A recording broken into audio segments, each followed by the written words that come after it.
করছিটা কি?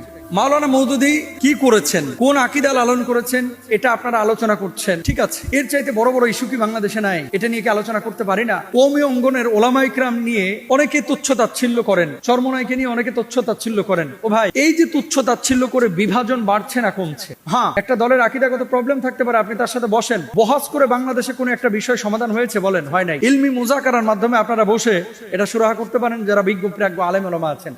সোশ্যাল মাধ্যমে এগুলো নিয়ে এসে আমি নাকে খত দেব, আমি জুতার মালা গলায় নিয়ে ঘুরবো, ভাই এই বিশাল বিশাল আপনি হুমকি ধামকি দিচ্ছেন, এত বড় বড় কথা বলতেছেন, আপনি বলেন তো যে মানে আওয়ামদের সামনে কি মেসেজটা যাচ্ছে? এটা আলেমদের ইলমি আলোচনা আলেমদের মধ্যে থাকতো। বাংলাদেশের কয় পার্সেন্ট মানুষ জামাত ইসলামী করে? কয় পার্সেন্ট মানুষ কওমি অঙ্গনের এই ওলামা ইকরামের সমর্থক? কয় পার্সেন্ট মানুষ?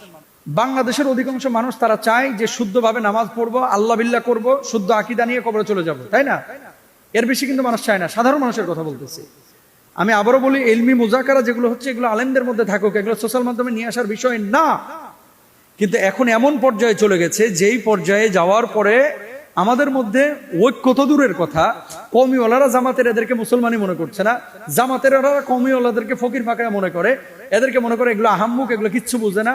আবার চরমনের ওলারা জামাত ইসলামীকে দেখতে পারে না, সুন্নি ওলারা কওমিদেরকে দেখতে পারে না, কওমি ওলারা সুন্নিদেরকে দেখতে পারে না। আমাদের আকীদাটা কি? আহলে সুন্নাহ ওয়াল জামাতের আকীদা। বিভাজন শুধু জামাত, কওমি, দেওবন্দিয়াত, আলিয়া, এরকম বিভাজনটাকে আপনি যদি গোটা বিশ্বের চিত্র মনে করেন, এটা ভুল করবেন। সারা পৃথিবীতে কয়েক হাজার আকীদার মানুষ আছে মুসলমানদের, এখন সবাইকে জাহান্নামের গ্যারান্টি আপনি দিতে পারবেন? তো এই ইনফিরাতি বিষয়গুলো নিয়ে এত বেশি ফোকাস আপনারা কেন করতেছেন? দুরুজি ধর্ম সম্পর্কে আপনার কোনো আইডিয়া আছে? অনেকের আছে, অনেকেরই নাই, অধিকাংশ মানুষই জানেন না। আলহামদুলিল্লাহ, আপনি 28-29টা দেশ ঘোরা হয়েছে। আমি আলেমদেরকে বলবো, যাদের সামর্থ্য আছে একটু বিশ্বটা দেখেন, আকীদা শুধু কিতাবের পাতায় পড়েন না, একটু চোখেও দেখে আসেন যে কত ধরনের বিভাজন মুসলমানদের মধ্যে আসছে। কিন্তু অমুসলিমদের মূল টার্গেট, ওরা কিন্তু চাচ্ছেও এরকম মুসলমানরা বিভাজন হোক। বিভাজিত হলে তাদের আঘাত করাটা সহজ হয়ে যায়। 5টা আঙ্গুল যখন একত্রিত হয়ে মুষ্টিবদ্ধ রূপ হয়, তখন কিন্তু এটা মানে একটা শক্ত মজবুত ভিত তৈরি হয়। 1000টা ইট দিয়ে যখন একটা দেয়াল হয়, ঘুষি মেরে দেয়ালকে ফেলে দেওয়া যায় না।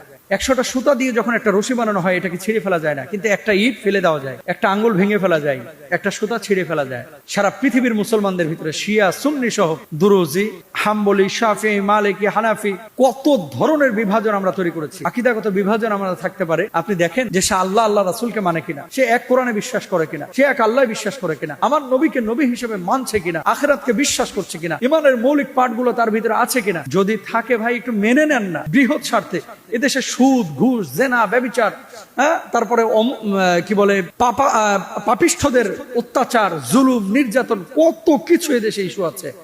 এগুলোর দিকে না যায় খালি কোন কিতাবের মধ্যে ইবনে কাসির কি বলেছেন, মওদুদী কি বলেছেন, হুসাইন আহমদ মাদানী রাহিমাহুল্লাহ কি বলেছেন, এগুলো নিয়ে আমরা মারামারি কাটাকাটি করতে গিয়ে আসলে মূল জায়গা থেকে আমরা দূরে সরে যাচ্ছি। দেখেন, ওয়ান উম্মাহ কনসেপ্ট, এটা ধারণ করেন। সবাই আমাদের ভাই। কওমি ওলামা ইকরাম, আহলে সুন্নাহ ওয়াল জামাআহ, সুন্নি, মাজারপন্থী, যারা আল্লাহ নবীকে বিশ্বাস করেছে, সবাই আমাদের ভাই। হ্যাঁ, আকীদাগত বিভাজন থাকলে ইলমি মুজাকারা তার সাথে হতে পারে। রেশারেশি করে আপনি নিজেকে খুব জাহির করছেন, আপনি বিশাল বড় ইলমের জাহাজ, আপনার চাইতে বড় বড় ইলমের জাহাজ বিভিন্ন জায়গায় আনাচে কানাচে চিপাচাপাই পড়ে আছে। আমাদের মূল সমস্যা কি জানেন? অল্প কিছু জানলে আমরা মনে করি বিশাল কিছু আমি হয়ে গেছি। আপনি যে বহাস করতে যাচ্ছেন, এই বহাস করে বাংলাদেশে একটা বিষয় দেখেন যে সমাধান হয়েছে, হয় নাই? তাহলে আলেমদের বিষয় আলেমদের মধ্যে রাখা উচিত। এখন সোশ্যাল মাধ্যমের যুগ, আপনি একটু হাসি মারছেন, আপনি একটা বিষয় থ্রো করতেছেন, এটা কোথায় যাচ্ছে পাবলিকের সেন্টিমেন্টে, এটা কি ইফেক্ট করতেছে, এটা আপনাদের বুঝতে হবে ভাই। আল্লাহ তাআলা আমাদেরকে বোঝার তৌফিক দান করুক। মামুন সাহেবের যে দরদটা, এটা আমাদের হৃদয় ছুঁয়েছে। মামুন সাহেব যে কথাগুলো বলেছে, এই কথার সাথে আমরা একমত। আমরা কাঁধে কাঁধ মিলে আল্লাহর জমিনে আল্লাহর দ্বীন কায়েম করতে চাই। আমরা সারা পৃথিবীর মানুষকে নামাজি বানাতে চাই। আমরা এক কালেমার ছায়াতলে সমস্ত মানুষকে নিয়ে আসতে চাই। এই উম্মাহের দরদ যদি আপনার ভিতরে না থাকে, তাহলে কিভাবে উম্মার ফিকির আপনি করবেন, কিভাবে উম্মার কাজ আপনি করবেন বলেন? আল্লাহ তাআলা আমাদেরকে রহম করুন।